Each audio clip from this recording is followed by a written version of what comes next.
I feel like the portrayal of trans people has definitely gotten a lot better.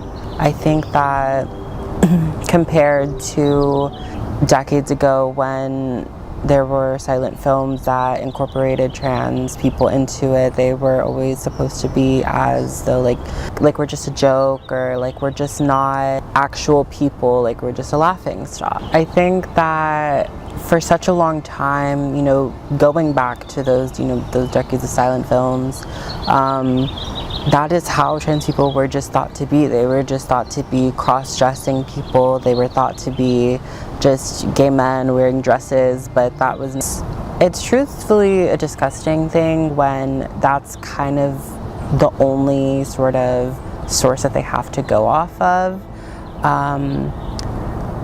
I think that, portraying people like Buffalo Bill or portraying people like Norman Bates, who aren't necessarily, or aren't even like real trans representation, but are trying to sort of, or people or writers or directors of those times trying to sort of villainize us and villainize transgenderism as this type of mental illness that just makes us want to kill people. It's so stupid, and it was something that really stuck with people. And so I think that the importance of improving trans representation and really just continuing the sort of growth in positive representation is really integral to really just helping people see our stories and helping people listen and understand. It just became such an interesting sort of evolution for trans representation in the media. I think that it's definitely improved immensely, and it makes me happy to be able to know that I am growing up in a generation where I'm seeing it accepted and popularized to some degree. I feel like as a trans person now, honestly pretty, I guess, to some degree privileged to be able to have been born in a generation that was starting to accept trans people as people.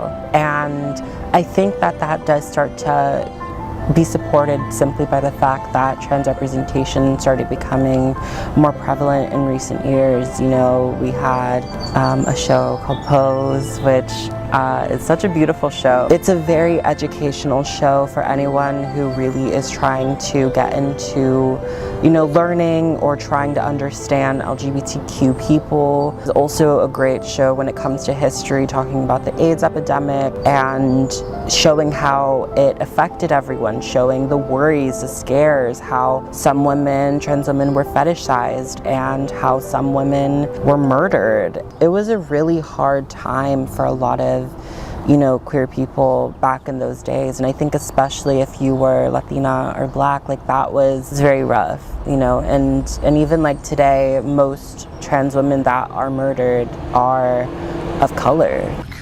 A 25-year-old transgender woman who was killed last week.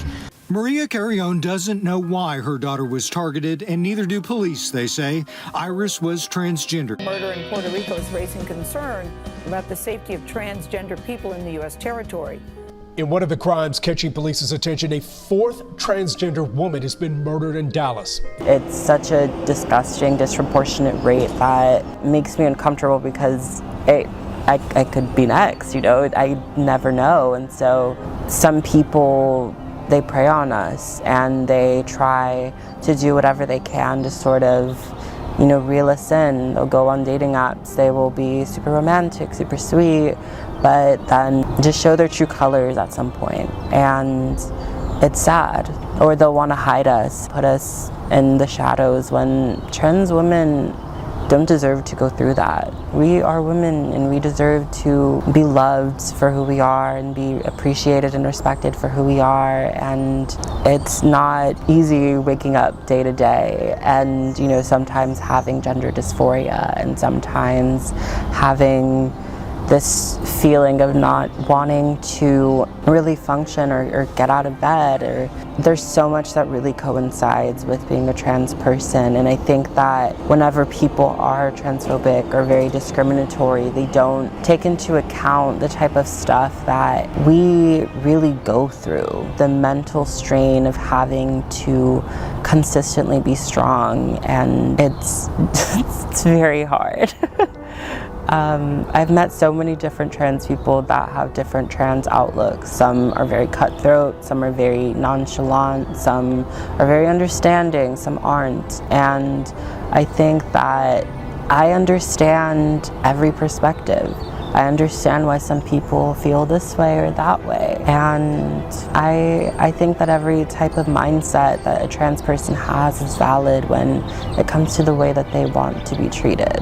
And I think that the more trans representation that we get, the more those stories will be spread and heard and understood and even sought out after if, someone is trying to understand trans people.